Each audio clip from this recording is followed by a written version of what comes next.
Budget ঘোষণার আগে বিদেশে পাচার করা টাকা ফেরত আনুন, বলছে ইসলামী আন্দোলন। পাকিস্তানের প্রতি আবেগ কমাতে বললেন হানিফ। জানাবো তারেককে চান না শরিকরাও। বেনজির আজিজ আনোয়ারুলকে নিয়ে আওয়ামী লীগ অস্বস্তি, দায় কার? এবং সর্বশেষ জানাবো ইরানের রাষ্ট্রদূতের সঙ্গে আলতাফ হোসেন চৌধুরীর বৈঠক। শুনছিলেন সংবাদ শিরোনাম, এবার বিস্তারিত। বাজেট ঘোষণার আগে বিদেশে পাচার করা টাকা ফেরত আনুন, বলছে ইসলামী আন্দোলন। ইসলামী আন্দোলন বাংলাদেশের সহকারী মহাসচিব ও ঢাকা মহানগর উত্তর সভাপতি প্রিন্সিপাল হাফেজ মাওলানা শেখ ফজলে রাব্বি মাসুদ বলেছেন, মানুষের এখন বেঁচে থাকাটা দায় হয়ে গেছে। বাজেট ঘোষণার আগে বিদেশে পাচার করা টাকা ফেরত আনুন, জাতিকে ঘাটতি বাজেট থেকে মুক্তি দিন।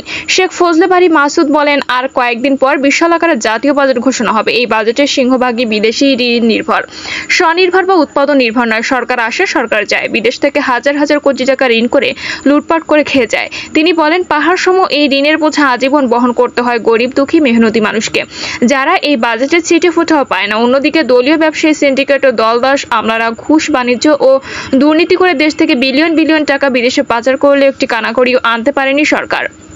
এসব কারণে আজ দেশে নিত্যপণ্যের মূল্য মানুষের হাতের নাগালে বাইরে চলে যাচ্ছে। পাকিস্তানের প্রতি আবেগ কমাতে বললেন হানিফ। পাকিস্তান সহ বিভিন্ন দেশের প্রতি প্রেমের আবেগ কমিয়ে বাংলাদেশের প্রতি টান বাড়ানোর আহ্বান জানিয়েছেন আওয়ামী লীগের যুগ্ম সাধারণ সম্পাদক মাহবুবুল আলম হানিফ।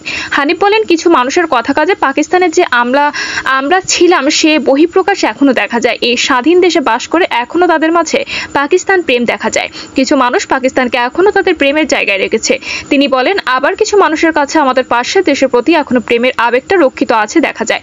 আমাদের দেশটাকে ভালোবাসছে কে? এত ত্যাগের বিনিময়ে আমাদের দেশের প্রতি টানটা কোথায়?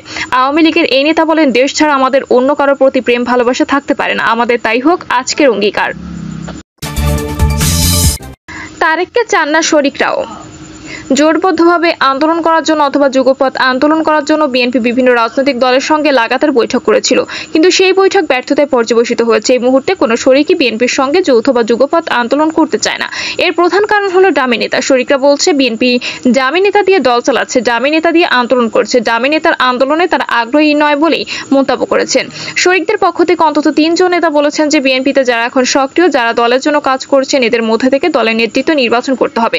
বিএনপি শরিকদের মধ্যে থেকে একজন শীর্ষ নেতা বলেছেন, যখন যৌথ সভাগুলো হয়, বিভিন্ন রাজনৈতিক দলের সঙ্গে বৈঠক হয়, আমরা যে পরামর্শগুলো দেই সেই পরামর্শগুলো তাৎক্ষণিকভাবে গ্রহণ করা হয় না। বিএনপি নেতারা যারা বৈঠকে উপস্থিত থাকেন তারা কোনো সিদ্ধান্ত দিতে পারেন না। পরবর্তীতে এটি দীর্ঘসূত্রিতার মধ্যে পড়ে এবং একটি অনিশ্চয়তার মধ্য দিয়ে শরিকদের সময় কাটাতে হয়। উদাহরণ দিয়ে তিনি বলেন যে 1 সপ্তাহ আগে বিএনপির সঙ্গে বিভিন্ন সমমনা রাজনৈতিক দলগুলো যৌথ সভা অনুষ্ঠিত হয়েছিল। সেই সভায় একটি লিয়াজু কমিটি গঠনের জন্য প্রস্তাব দেওয়া হয়েছিল। বিএনপি নেতৃবৃন্দ তাৎক্ষণিকভাবে কোনো জবাব দেননি। এরপর বিএনপি নেতৃবৃন্দ এটি নিয়ে লন্ডনে পলাতক বিএনপির ভারপ্রাপ্ত চেয়ারম্যানের সঙ্গে যোগাযোগ করেন, কিন্তু শরিকদের আর সিদ্ধান্ত দেওয়া হয়নি। এই রকম অভিযোগ করেছেন অন্য আরেকটি দলের নেতা। তিনিও বলেছেন, নেতারা দামি নেতৃত্ব হিসেবে কাজ করেন, তারা আমাদের বক্তব্য শুনেন কিন্তু কোনো সিদ্ধান্ত দিতে পারেন না। এইভাবে যৌথ আন্দোলন হতে পারে না বলেই মনে করছেন বিএনপির সঙ্গে যৌথভাবে আন্দোলন করা রাজনৈতিক দলগুলো। উল্লেখ্য যে 2022 সাল থেকেই নির্দলীয় নিরপেক্ষ তত্ত্বাবধায়ক সরকারের দাবিতে বিএনপির সঙ্গে বিভিন্ন রাজনৈতিক দলগুলো যুগপৎ আন্দোলন করেছিল। 2018 সালের নির্বাচনের পর বিএনপি 20 দলীয় জোটকে আনুষ্ঠানিকভাবে ভেঙে দেয় এবং জামায়াতের সঙ্গে প্রকাশ্য সম্পর্ক ত্যাগ করে। সে সময় বিএনপির জন্য আন্তর্জাতিক চাপ ছিল যে জামায়াতের সঙ্গে তারা প্রকাশ্য সম্পর্ক না করে। তারপর থেকেই বিএনপি বিভিন্ন রাজনৈতিক দলগুলোকে সাথে নিয়ে যৌথ আন্দোলন গড়ে তোলার চেষ্টা করছে এবং সেই ধারাবাহিকতায় নাগরিক ঐক্য, গণসংহতি কল্যাণ পার্টি, জেএসডি সহ বিভিন্ন রাজনৈতিক দলকে নিয়ে একই ধরনের কর্মসূচি পালন করে আসছিল দীর্ঘদিন ক্ষমতার বাইরে থাকা দলটি। 28 অক্টোবর পর্যন্ত একই অবস্থা চলতে থাকে। এরপর শরিকদের সঙ্গে বিএনপির যোগাযোগ বিচ্ছিন্ন হয়ে যায়।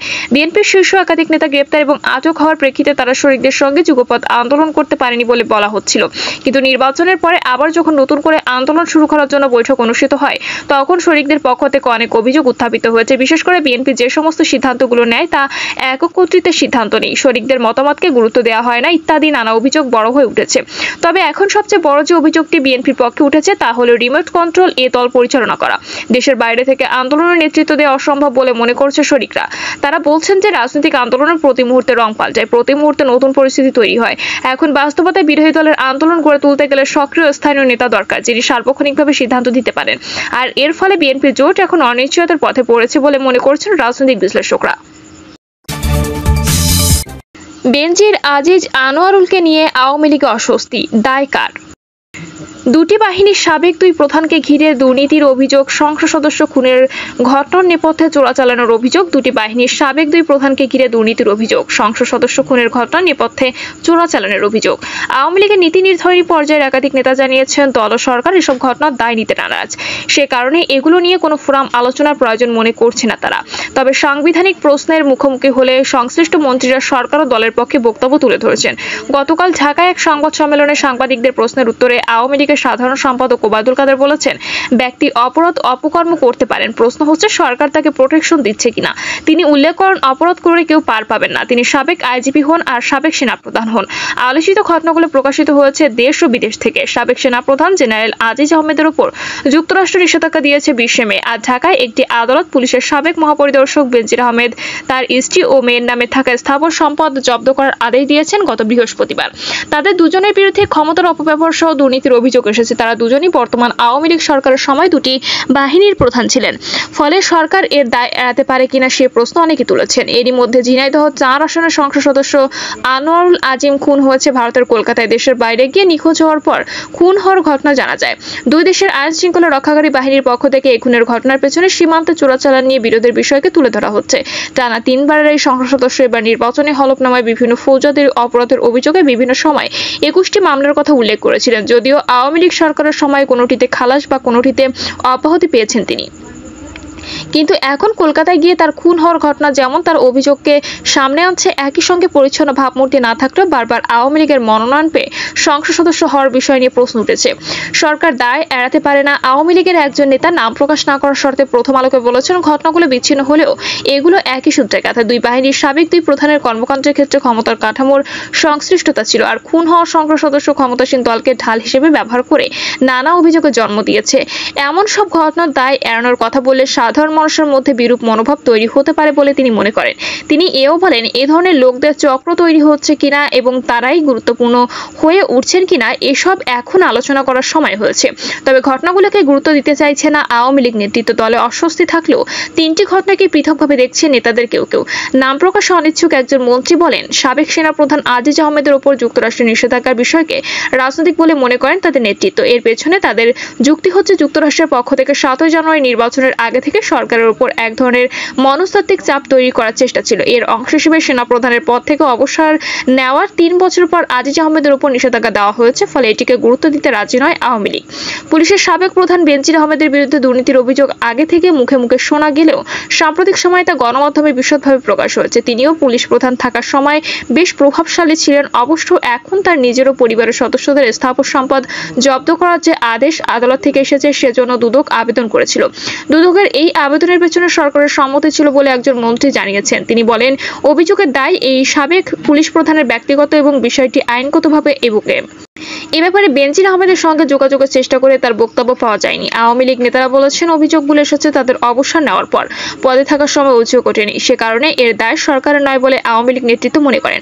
সাহস করে কেউ দলে কথা বলছে না। কলকাতায় খুন হওয়া সংসদ সদস্য আনোয়ারুল আজিমকে বারবার সংসদ নির্বাচনে মনোনয়ন দেওয়ার ক্ষেত্রে তার জনপ্রিয়তার বিষয়কে প্রধান মাপকাঠি হিসেবে তুলে ধরা হয়েছে আওয়ামী লীগের পক্ষ থেকে। দলের সাধারণ সম্পাদক ওবায়দুল কাদের গত বৃহস্পতিবার সাংবাদিকদের কাছে এই যুক্তি তুলে ধরেন। তিনি আওয়ামী লীগের নেতাদের কেউ কেউ মনে করেন, যুক্তি যাই দেওয়া হোক না কেন, আনোয়ারুল আজিমের বিরুদ্ধে বিভিন্ন সময় ফৌজদারি অপরাধের অভিযোগ উঠলেও তাতে ব্যবস্থা নেওয়া হয়নি। ফলে জনপ্রিয়তার যুক্তি দিয়ে পরিস্থিতিকে এড়ানো যায় না। এ ধরনের আনুষ্ঠানিক আলোচনা তাদের নেতাদের অনেকের মধ্যে রয়েছে। আওয়ামী লীগের মধ্যম সারির দুজন নেতা জানান, ঘটনাগুলো নিয়ে তাদের সর্বত্র নানা প্রশ্নের মুখোমুখি হতে হচ্ছে। তারা সঠিক কোনো জবাব দিতে পারছেন না। সংশ্লিষ্ট মন্ত্রীরা যে বক্তব্য দিচ্ছেন তাতে তারা নিজেরাও সন্তুষ্ট হতে পারছেন না। কিন্তু দলীয় কোনো ফোরামে এসব নিয়ে সাহস করে কেউ আলোচনা তুলবেন এমনটাও তারা মনে করে না। প্রধানমন্ত্রী শেখ হাসিনার নেতৃত্বে 14 দলীয় জোটের শীর্ষ নেতারা গত বৃহস্পতিবার বৈঠকে করেন। সেই বৈঠকে দুর্নীতির বিরুদ্ধে কঠোর অবস্থান নেওয়ার তাগিদ দিয়েছেন শরিকদের কেউ কেউ।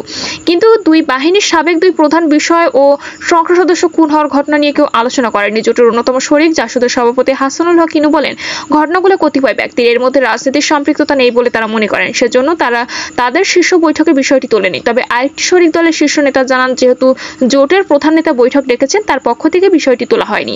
ফলে তারাও চলমান ঘটনাগুলো নিয়ে কোনো কথা বলেননি। তবে আওয়ামী লীগের সভাপতি মণ্ডলীর সদস্য আব্দুর রাজ্জাক বলেন, ঘটনাগুলো ব্যক্তিকেন্দ্রিক। যেসব অভিযোগ উঠেছে সেগুলো সরকার কোনো ছাড় দেবে না। সরকারের এই অবস্থানকে সমালোচকদের বিবেচনায় নেওয়া প্রয়োজন। রাজনৈতিক বিশ্লেষকরা মনে করেন, দুই বাহিনীর সাবেক দুই প্রধানের ঘটনা ও সংসদ সদস্যের খুন হওয়ার ঘটনা উৎকটভাবে প্রকাশ হয়েছে। এগুলো গুরুত্ব নিয়ে ব্যবস্থা নেওয়া না হলে তা সরকারের জন্য নেতিবাচক হবে। প্রিয় দর্শক, এই ছিল এখনকার সর্বশেষ সংবাদ। আপডেট সব সংবাদ পেতে চ্যানেলটি সাবস্ক্রাইব করে বেল আইকনটি ক্লিক করে রাখুন।